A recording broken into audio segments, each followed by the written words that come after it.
अस्सलाम वालेकुम स्टूडेंट्स। आज हम जिस टॉपिक के बारे में डिस्कस करने जा रहे हैं वह है डिवीजन एंथोसिरोप्सिडा। उसकी टाइप है एंथोसिरोज। सबसे पहले हम एंथोसिरोज के अकरेंस के बारे में देखेंगे। एंथोसिरोज मोस्टली जो ग्रोड करते हैं वो मॉइस्ट सॉइल पे ग्रोड करते हैं।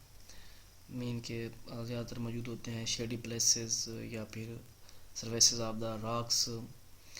इनकी कुछ स्पीशीज़ जिस तरह एंथोसिरोज एरिक्रस है, एंथोसिरोज ए हेमेलियंस है। मीन ए जो रिप्रेजेंट कर रहा है जीनस एंथोसिरोज को, ए हेमेलियंस। और इसके अलावा एंथोसिरोज कैम्बियंसिस जो हैं ये इसकी कॉमन स्पीशीज़ जो हैं जो कि हेमेलियाज रेंजेस में मौजूद हैं। इनके ब्रायोफाइट में हम डिस्कस किया था कि मोस्टली रिक्वायर्ड या mostly amphibians of plants require moisture जो है इनको, और फर्टिलाइजेशन के लिए जो है वाटर की ज़रूरत पड़ती है। तो उसकी टाइप जो एंथोसिरोज है उसके ओकरेंस पे मीन ज़्यादातर ग्रोड करते हैं मॉइस्ट सॉइल्स पे, इनके शेडी प्लेसेस या सर्फेसेस ऑफ रॉक्स। अगर हम इनकी डिस्ट्रीब्यूशन और हैबिटेट की बात करें तो तकरीबन 200 स्पीशीज़ जो हैं इसकी रिकॉर्डेड हैं। और मोस्टली स्पीशीज़ इसकी टेरेस्ट्रियल्स हैं, वाइल्ड डिस्ट्रीब्यूशन है, मॉइस्ट एंड शेडी प्लेसेस में इनके स्लोप्स या रॉक्स या साइड ऑफ डिचेस वगैरह, जो डिचेस ऐसे कह लें कि खाले वगैरह जो नालियाँ होती हैं, रॉक्स वगैरह, यहाँ पर भी क्या है इसकी स्पीशीज़ मौजूद हैं। इनके डिस्ट्रीब्यूशन का या हैबिटेट का इसका पैटर्न जो है वो डिफरेंट, हर जगह पे क्या कह सकते हैं कि डिफरेंट है। और हर जगह पे every places different species grow out करती हैं। नेक्स्ट एंथोसिरोज का हम अगर जनरल स्ट्रक्चर की बात करें तो इनकी बॉडी जो है थैलस बॉडी है, थैलस लाइक ऐसे कह लें। ये लोब्ड भी है। लोब्ड जो है मीन के वेवी मार्जिन, लोब क्या होगा, वेवी मार्जिन जिसके इरेगुलर भी है, और साथ में डिकोटोमस इसकी जो ब्रांचेज हैं। लोब्स हैं वेवी मार्जिन, ये आपके सामने है। इनके अलावा एंथोसिरोज जो हैं फार्म रोजेट लाइक प्लांट। और रोजेट कैसे बनता है, रोजेट लाइक या प्लांट या थैलस कैसे बनता है, मीन के ऐसा प्लांट जिसमें उसके स्कैटर्ड एपिकल सेल्स हों मार्जिन पॉइंट पे, और उन मार्जिन पॉइंट पे ग्रोथ पॉइंट्स मौजूद हों, और हर ग्रोथ पॉइंट से ग्रोथ का पैटर्न स्टार्ट हो, तो इसे क्या कहते हैं, रोजेट लाइक प्लांट या रोजेट लाइक स्ट्रक्चर। इनके अलावा इनमें जो यूनिसेलुलर रेजाइड्स होते हैं थैलस के अंडर साइड की तरफ मौजूद होते हैं। थैलस में क्या होती हैं, जो वेंट्रल साइड की तरफ थैलस की जो है म्यूसिलेगिनस कैविटीज़ मौजूद होती हैं वेंट्रल साइड पे, और ये कैविटीज़ जो हैं कॉलोनीज़ पर मुश्तमिल होती हैं, ब्लू ग्रीन एल्जी लाइक नास्टॉक वगैरह। इनके अलावा जो इनकी डार्सल साइड है वहाँ पर स्टोमेटा स्मॉल स्लिट्स की सूरत में मौजूद होता है। इन स्लिट्स से क्या होता है, mucilage Uz out through the slits. Mucilage क्या है, एक ऐसे कहना कि फ्लूइड जो है वहाँ से रिलीज आउट होता है। अगर आप स्ट्रक्चर की बात करें तो ये डायग्राम आपके सामने है, ये देखें, ये जो स्ट्रक्चर है, ये जो ब्लैक स्पॉट्स आपको नज़र आ रहे हैं, एक ढेर लगा हुआ है, ये क्या इसका गमीटोफाइट्स। और ये जो स्टॉक यहाँ पर ये यहाँ देखें, जो मिचोर स्पोरेंजियम है उसके रैप्चर होने की वजह से यहाँ क्या होने हैं, स्पोर रिलीज होने हैं। ये जो स्पोरेंजिया स्ट्रक्चर यहाँ मौजूद है वो जैसे ही वो फट जाता है, रैप्चर हो जाता है, ब्रस्ट होता है, तो वहाँ से क्या होने हैं, स्पोर रिलीज होने हैं। ये क्या है, स्ट्रक्चर ऑफ थैलस जो आपके सामने नज़र आ रहा है डायग्राम में। नेक्स्ट अगर हम देखें तो इसका इंटरनल स्ट्रक्चर ऑफ थैलस है कि इसका इंटरनल स्ट्रक्चर क्या है। थैलस जो है उसमें यूनिफॉर्म जो है पैरेन्काइमेटस सेल्स मौजूद होते हैं, लेकिन पैरेन्काइमेटस सेल्स होने के साथ एपिडर्मिस जो है थैलस की बोथ साइड यानी दोनों तरफ मौजूद होती है। जो अपर रीजन इसके सेल्स हैं कंटेनिंग क्लोरोप्लास्ट, इनमें क्लोरोप्लास्ट पाया जाता है, और उस हर सेल में सिंगल क्लोरोप्लास्ट मौजूद होता है। क्लोरोप्लास्ट में हमने एलजी में डिस्कस किया था कि पेरिनाइड मौजूद होते हैं। पेरिनाइड क्या है, that is the reserve food material. Thallus जो है सेंट्रल रीजन यानी कि या मिडल पॉइंट कह लें या सेंट्रल पॉइंट पे कह लें, थिकेस्ट होता है, लेकिन जो मार्जिन पॉइंट है वहाँ पर क्या हो जाता है, थिन हो जाता है, यानी कि थिनर टुवर्ड मार्जिन पॉइंट। और जो लोअर एपिडर्मिस के सेल्स हैं वहाँ पर क्या है, स्मूथ यूनिसेलर रेजाइड्स भी क्या होते हैं, मौजूद होते हैं। नेक्स्ट जो इसका पैटर्न है स्ट्रक्चर का या ग्रोथ का, वो है ग्रोथ ऑफ थैलस। इनकी ग्रोथ किस तरीके से होती है।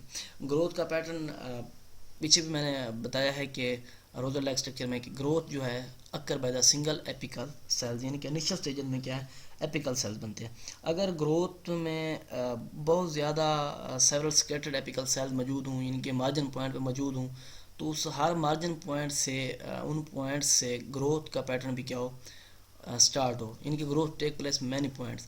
अगर बहुत ज़्यादा जगहों से ग्रोथ का प्रोसेस स्टार्ट हो तो उसे क्या कहते हैं, रोजेट लाइक थैलस या रोजेट लाइक प्लांट स्ट्रक्चर बनता है। नेक्स्ट जो इसका प्रोसेस है वो है रिप्रोडक्शन एंथोसिरोज। एंथोसिरोज में रिप्रोडक्शन का प्रोसेस किस तरीके से होता है, तो ये वेजिटेटिवली भी रिप्रोड्यूस होते हैं और सेक्सुअली भी क्या होते हैं, रिप्रोड्यूस होते हैं। सबसे पहले हम इसमें डिस्कस करेंगे वेजिटेटिव रिप्रोडक्शन के बारे में। वेजिटेटिव रिप्रोडक्शन जो है वो भी यहाँ पर तीन तरीके से होती है। एक तो death of older plants, second one tuber formation और फोर्थ वन गैमिया फार्मेशन।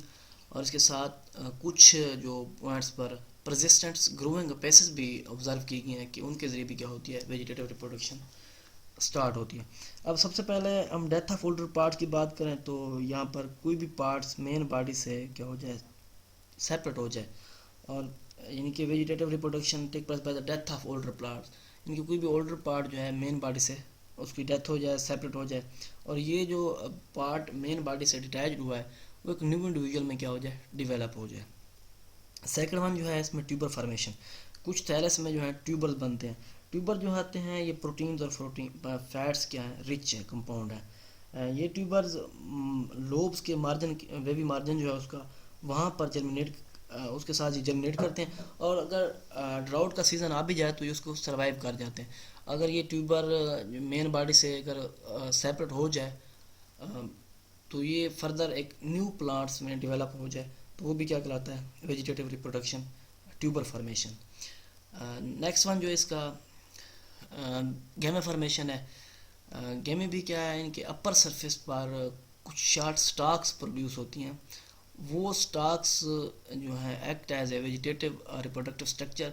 वो स्टाक्स मीन के वो भी मेन बॉडी से क्या हो जाए, सेपरेट हो जाए और एक न्यू इंडिविजुअल में डेवलप हो जाए। डायग्राम में ये देखें तो ये आपको नज़र आ रहा है थैलस, और ये उसका जो स्टाक्स हैं, और ये ट्यूबर। ये स्टाक सेपरेट हो जाए तो ये भी न्यू इंडिविजुअल में, और ट्यूबर सेपरेट हो जाए तो वो भी न्यू इंडिविजुअल में क्या हो जाती है, डेवलप हो जाती है। यहाँ पर भी इस डायग्राम में आपके सामने ट्यूबर नज़र आ रहे हैं आपको। यहाँ से ये अगर सेपरेट हो जाए मेन बॉडी से तो ये भी क्या है, न्यू इंडिविजुअल में डेवलप हो जाए। जो गैमे फॉर्मेशन है तो वो भी आपके सामने ये देख लें कि किस तरीके से पार्ट जो है मेन बॉडी से सेपरेट हो रहा है, शार्ट स्टाक जो है बन रही हैं, और शार्ट स्टाक से किस तरीके से न्यू इंडिविजुअल डेवलप हो जाए। एक और इसमें पॉइंट होता है कि परसिस्टेंट ग्रोइंग अपेक्सिस। जब सीज़न खुश्क साली का हो तो उसमें कुछ स्पीशीज़ एंथोसिरोज की ऐसी हैं जैसे कि पेरसोनी है, फ्यूजीफॉर्म्स है, ये कम्प्लीटली तौर पर ड्राई हो जाते हैं, खुश्क हो जाते हैं।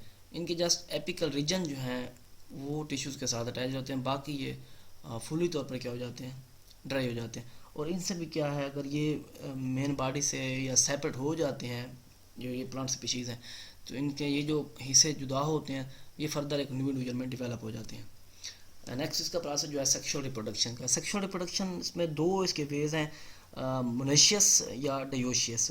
अब अगर मोनेशियस डायोशियस स्पीशीज़ की बात करें तो उसमें यह है कि मेल प्लांट जो होते हैं फीमेल प्लांट के नस्बत समाल होते हैं। लेकिन अगर मोनेशियस की बात करें तो एंथ्रीडिया जो हैं वो पहले प्रोड्यूस होते हैं, आर्चिगोनिया बाद में क्या होते हैं, प्रोड्यूस होंगे। और ये सेक्स आर्गन जो हैं थैलस में क्या होते हैं, एम्बेडेड होते हैं। सबसे पहले हम एंथ्रीडिया के बारे में डिस्कस करेंगे कि एंथ्रीडिया क्या है। ये हमेशा थैलस की अपर साइड की तरफ क्या होता है, मौजूद होता है, और ये ग्रुप की फॉर्म में होगा, दो हो सकते हैं या चार हो सकते हैं। और ये एंथ्रीडियल कैविटीज़ में टोटली तौर पर कवर्ड होते हैं, और उन कैविटीज़ में कोई ओपनिंग भी मौजूद नहीं होती। मेन के एंथ्रीडिया जो है burn out short multicellular stocks. Main antheridia की जो बॉडी है ग्लोबोज लाइक स्ट्रक्चर है, सिंगल सेल जैकेट इनिशियल्स या जैकेट लाइक सेल्स बनते हैं, और ये जैकेट जो बाद में वाल बना देती है एंथ्रीडियल की। इनके अलावा एंथ्रीडिया में एंड्रोगोनल सेल्स पाए जाते हैं। ये androgonial cell later on develop into antherozoids. अगर इसके डेवलपमेंट का प्रोसेस देखें तो एंथ्रीडिया जो है इसका डेवलपमेंट का प्रोसेस जो है सिंगल सुपरफिशियल सेल थैलस का जो सिंगल सेल्स है उस सुपरफिशियल सेल से स्टार्ट होती है। अब ये डेवलपमेंट का प्रोसेस इसी एंथ्रीडिया के जो मेन पॉइंट्स यहाँ पर डिस्कस किए गए हैं कि अपर सेट में मौजूद है, ग्रुप की फॉर्म में मौजूद है, इनके जो कैविटीज़ हैं उनके ऊपर कोई भी ओपनिंग मौजूद नहीं होती, मल्टीसेल स्टॉक पे बर्न आउट करता है, इनकी जो बॉडी है ग्लोबोज लाइक स्ट्रक्चर है, सिंगल सेल थिक जैकेट है, जैकेट जो है वाल बनाती है। इनके अलावा एंथ्रीडिया के पास एंड्रोगोनल सेल्स हैं, एंड्रोगोनल सेल जो हैं लेटर ऑन डेवलप हो जाते हैं एंथीरोजोइड्स में।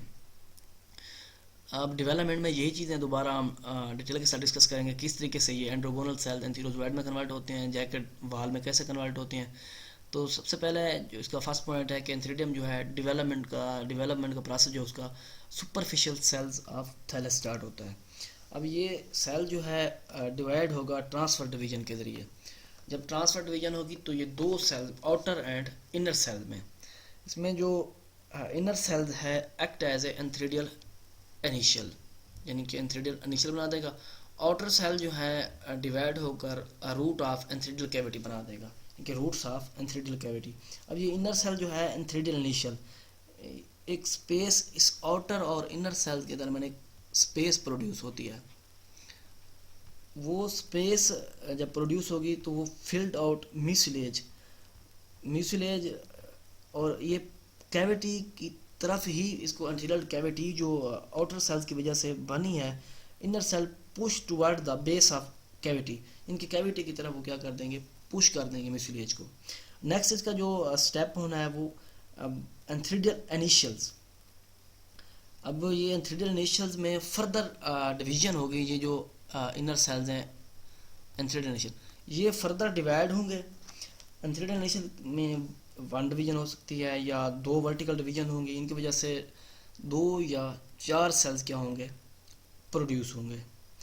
इन सेल्स की प्रोडक्शन की वजह से फर्दर ये डेवलप हो जाएंगे एंथ्रीडियल सेल में, यानी कि it give rise to group of antheridium, यानी कि एक एंथ्रीडियम का ग्रुप बन जाएगा, डेवलपमेंट टू एंथ्रीडियल्स।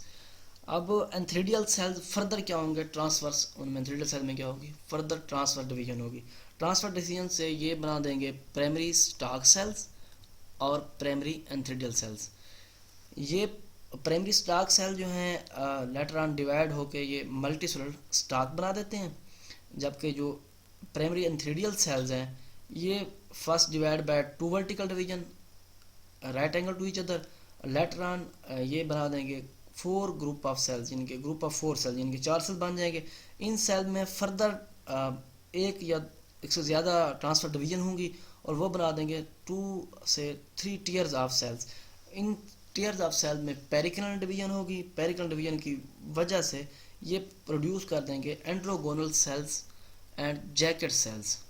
ये एंड्रोगोनल्स एंड जैकेट सेल्स, ये जैकेट सेल जो है फर्दर डिवाइड होके सिंगल लेयर वाल बना देंगे। मैंने पहले भी कहा है कि जैकेट सेल से क्या बन जाएगी, वाल बन जाएगी। और जो एंड्रोगोनल सेल्स हैं ये फर्दर क्या होंगे, डिवाइड होंगे। डिवाइड होने से ये मास ऑफ एंड्रोसाइड्स या एंथीरोजोइड मदर सेल्स, अब ये एंथीरोजोइड मदर सेल या एंड्रोसाइड्स फर्दर डिवाइड होकर या ट्रांसफर हो जाते हैं इनटू एंथीरोजोइड्स। बाकी जो इसकी रूफ ऑफ एंथ्रीडियल कैविटी है या एंथ्रीडियल वाल जैसे ही रैप्चर होगी तो ये एंथीरोजोइड जो हैं रिलीज हो जाएंगे इन द सराउंडिंग वाटर, क्योंकि इनको फर्टिलाइजेशन के लिए वाटर की ही ज़रूरत पड़ती है। ये था इसका डेवलपमेंट का प्रोसेस। ये था हमारा आज का टॉपिक जिसके बारे में हमने डिस्कस किया एंथोसिरोज। नेक्स्ट हम इसका देखेंगे आर्चिगोनियम और स्पोरोगोनियम के डेवलपमेंट के बारे में और अल्टरनेशन ऑफ जनरेशन नेक्स्ट इसके लेक्चर में डिस्कस करेंगे। थैंक्स एंड अल्लाह हाफिज़।